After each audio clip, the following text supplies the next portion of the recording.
All right, everybody. We are officially, finally, back onto, back and actually first time being on YouTube. We're already got our podcast going, so we wanted to get on YouTube because it's a bigger platform. And Let's Recover Together needs a big platform because the systemic issue of people dying in this country because of mental health awareness or lack thereof, and the same thing with addiction. So what I do is, and to give you just the brief synopsis, is so I'm just going to keep the format how we do it on the actual podcast. So what we do is we try to give you as much, like the information that we give you is right out of the statistics, the studies. We give you all the numbers and you can look them up all yourself. They're all facts. And then what we do is we try to give you ways that you could implicate some coping skills in your life, and hopefully it saves your life, a son's life, a mother's life, a father's life. I mean, that's the thing about addiction and mental health awareness for that matter, is that it doesn't have any bounds. So we know that, there is no bounds with this stuff. So, and another big thing is over at the podcast and at the Let's Recover Together family, we kind of joke around a little bit about it's the people's podcast, and that's the truth, because we listen to the people and what they want to see and what they want to hear. So please, if you have ideas and things that you want to get off your chest, which I know you do, this is the type of population that definitely likes to get it off their chest and need to get it off their chest. Actually, a lot of us don't like to get it off our chest, which is the problem, and we need to start getting it off our chest. But it makes it a little easier sometimes online. So basically, I'm going to introduce myself. I am your host, Kevin, your lovely host, Kevin, and welcome to Let's Recover Together. We're focused in healing and growth and recovery are in your hands. Yeah, we try to give you the knowledge and information and walk you there, and we're going to be on this journey with you, but ultimately it's in your hands to, if you want to accept or you don't. So we're going to be exploring the impact of trauma and what that looks like in addiction. So this is going to be more towards the addiction side of the video. So just keep that in mind. I'll start finding a way to put it in the titles where I'll make a difference between the ones that are going to be mental health and then the ones that are going to be more so about addiction. They go hand in hand. There's no doubt about it. But there are some people that are just dealing with addiction, and there are just some people dealing with mental health issues. Now, I would argue most of the people that are suffering from the disease of addiction, most of those people do have mental health issues, and it's because they've been through so much trauma that they're trying to get a grasp on things, and they're trying to get a grasp on their life. So there is always that. So each week, in fact, it really won't be each week. It'll be about 3 times a week. Like I said, we do our podcast almost pretty much every day. We drop the podcast out, and we're getting a ton of likes, and people over there are really supportive and great. We have a great network of people over there. Again, it's on Spotify right now. We're in talks with Wondery, so hopefully that'll end up going through. We'll see how it goes. But right now, so we're gonna, like I said, we'll be doing this about 3 times a week. So we're going to be diving into topics like understanding trauma, the connection between trauma and addiction, and practical tools for healing. There are reasons and there are tools we have. As cliche as it sounds, like reaching your toolbox when something happens, like That is true. I mean, reach in your toolbox, and when something's happening, you need to have that toolbox because it'll help you get out of that situation. But when it comes down to trauma, it's a little bit different because then we're talking head games, and that gets a little different. So, to break on that a little bit more again, so you know, whether, and I just want to continue on to say this too. So whether you're in recovery, supporting a loved one, or just curious about those topics, like I said earlier, this is the safe space for you. Make sure you try to try. It's like I can't talk this morning.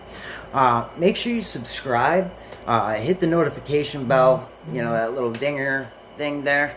You know, we always, again, we love getting comments, feedback, anything you guys can give us, and share, because the more ears this hits, the more lives we save. And that's what I mean. We do it together.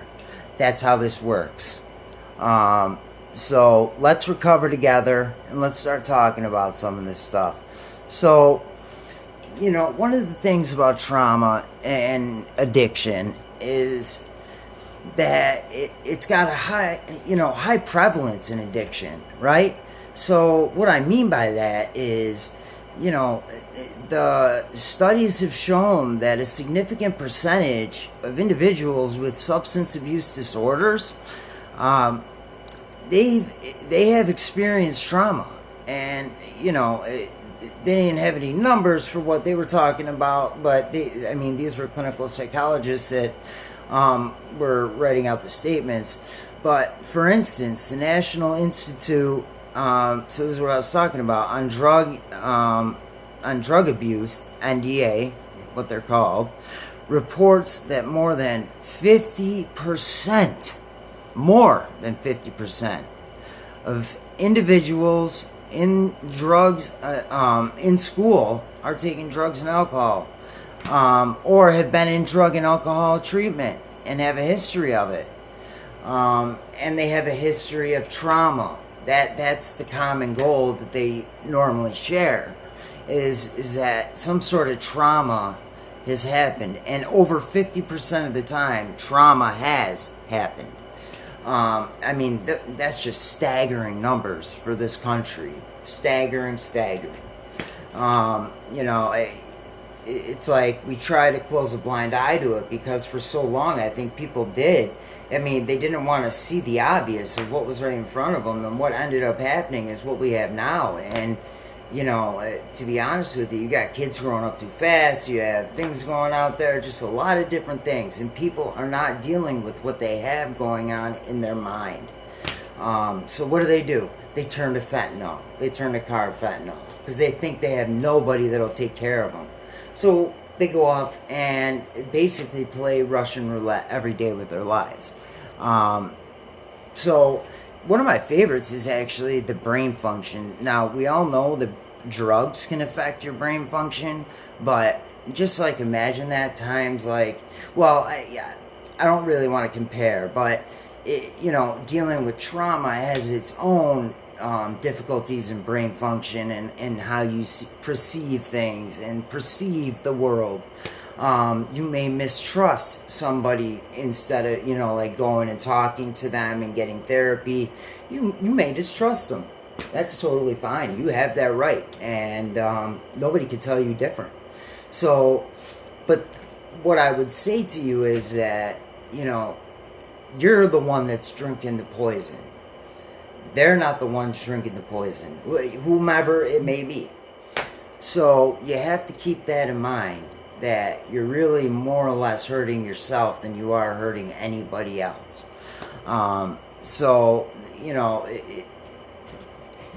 When it comes to trauma, it definitely impacts our brain function because, like I said, for the things that I stated before, I almost fell out of my chair. My goodness. You gotta be careful about that because once it starts messing with your brain and your brain functioning and your cognitive abilities, that's when issues start happening. And it, more often than not, does happen. If you keep it up with the drugs and alcohol, it happens. The neuroscience and just alone, that will have you, dealing with issues, yet alone the brain chemistry that you get from trauma. And we have this thing in our brain that it's a mechanism of defense. And what it does is it just automatically puts this defense mechanism up, and it tries to get us to, forget certain memories and this and that.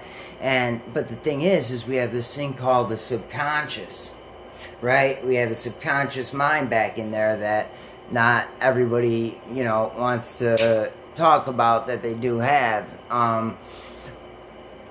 But yeah, it's just what it is. So subconsciously, in their head, they're thinking, in real life, they're not really thinking about certain things, but their subconscious is thinking about, the trauma that happened and the things that did happen in the past. And what that does is leads me into my next topic, which is PTSD. And this one is, you can't really have this topic without PTSD, because it is one of the biggest diagnoses that we actually have in the medical community right now. And mind you, and remember how I said, one of the biggest. And I got to put a disclaimer out there. I am not an MD. I am not a doctor. I do not give medical advice on this channel, ever. Disclaimer, over. Anyways, so yeah, PTSD, like many individuals and myself, I have PTSD, so I know exactly. I don't know if anybody else can relate. Again, put it down in the comments. I would actually love to start a conversation about this, PTSD. If you have PTSD, put it down in the comments. What are some of your triggers? What are some of the things that set you off? Because, you may say something that may help somebody else. Post-traumatic stress disorder, PTSD, and the symptoms, range from things like flashbacks, severe anxiety, avoidance behavior. And what that means, because I've actually had questions about that when I've brought that up. Avoidance behaviors, obviously, a little bit of what it sounds like. We all know this is a disease of isolation. Avoidance behavior would be like trying to avoid people so you could do, not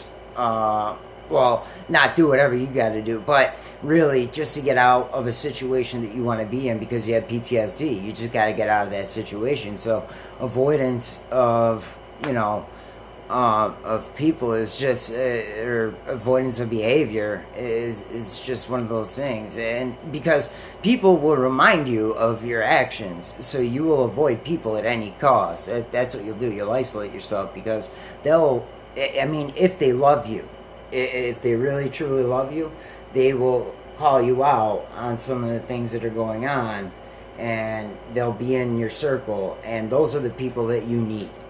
Those are the people that you need to heal. You need the honesty. That's what you need to hear. So there's no doubt about that. But not one more, but another thing I wanted to throw in there was the cycle of addiction, right? That's what when you're in addiction, the grips of addiction, it's a cycle. That's all it is you're going in circles, the same thing happens, and you're expecting a different result every time, and you're just going in circles, and that's exactly what you do. Addiction and trauma often create a vicious cycle. So true, because that is exactly what happens.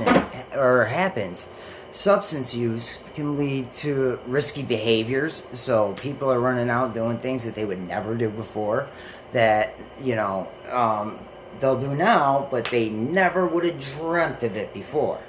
Forget that, right? So we got that, and then especially that increases. The likelihood of all that increases if you're dealing with additional trauma.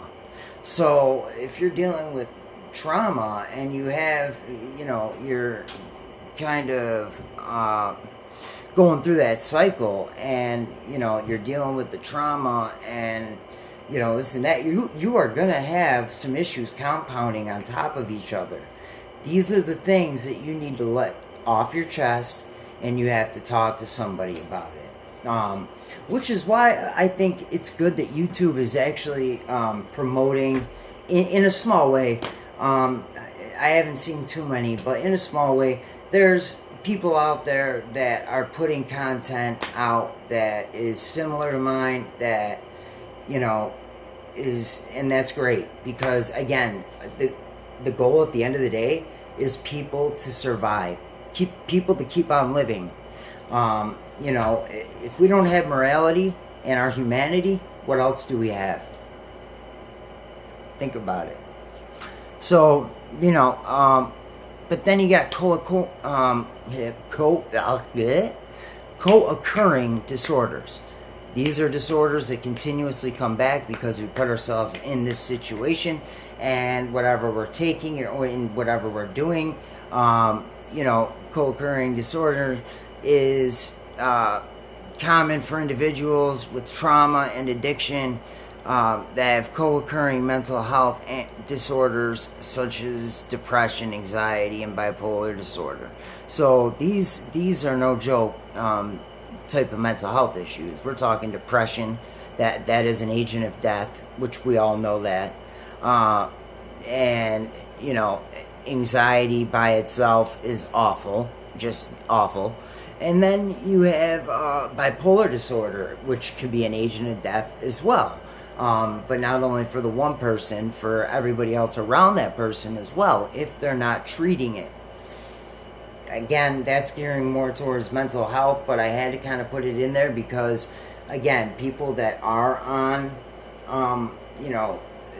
drugs, street drugs, whatever types of drugs, and their addiction is running rampant, it really doesn't matter when it comes down, because co-occurring, their drugs are the number one, their mental health isn't even thought of.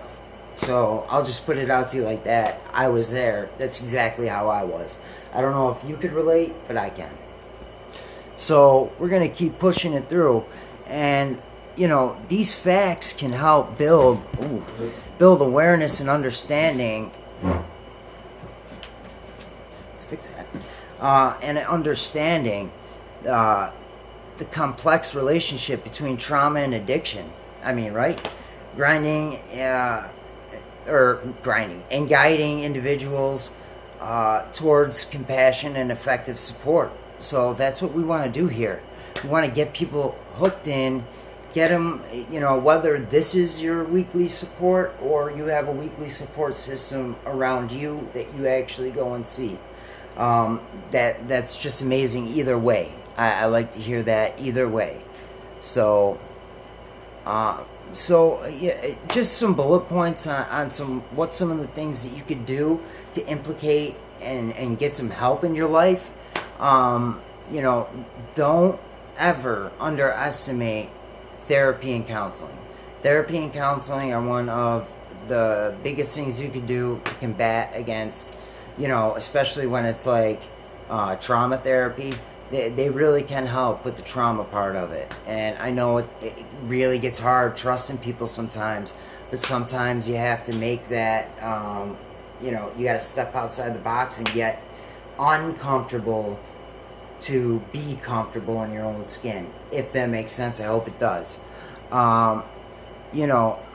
got eye movement, desensitization, and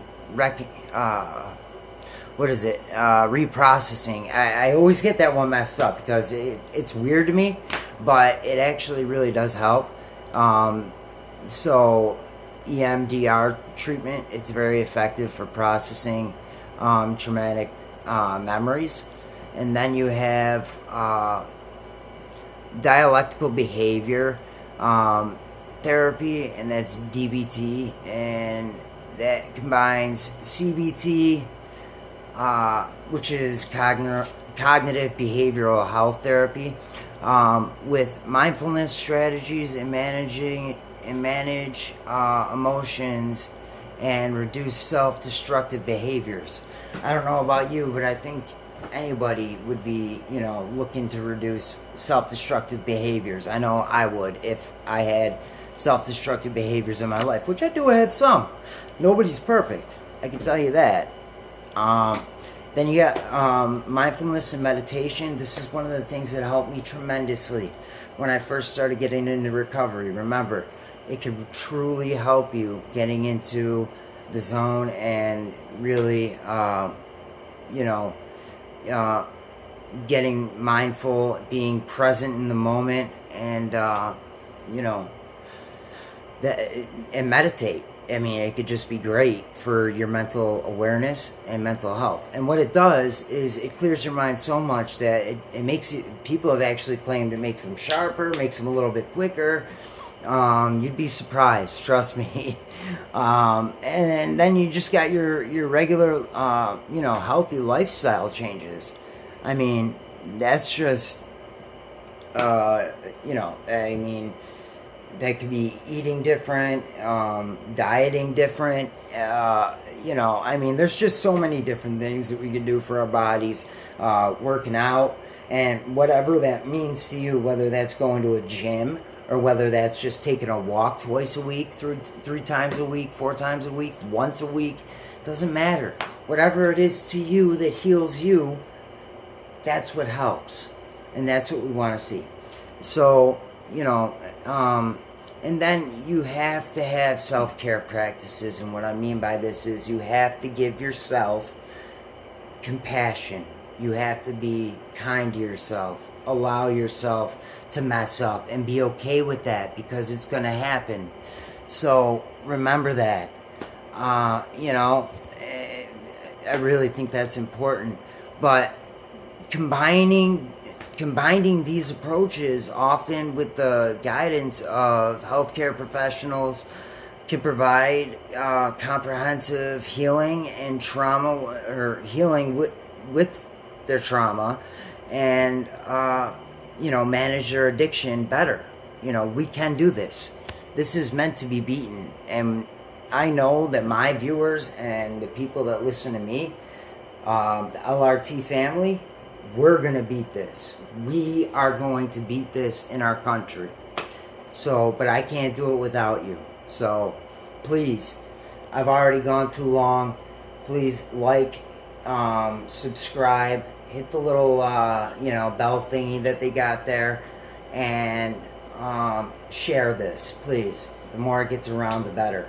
So, again, I've been your lovely host, Kevin. You're going to start seeing me 2 to 3 times a week. I would also like if you could check out our podcast. That we actually have 10 episodes up right now. We put episodes up, tend to put them up pretty much every day. We just got the other episode up this morning, and it's called The Same Thing on Spotify, Let's Recover Together. And thank you for everything. And remember, let's recover together. You're worth it. And thank you for your time.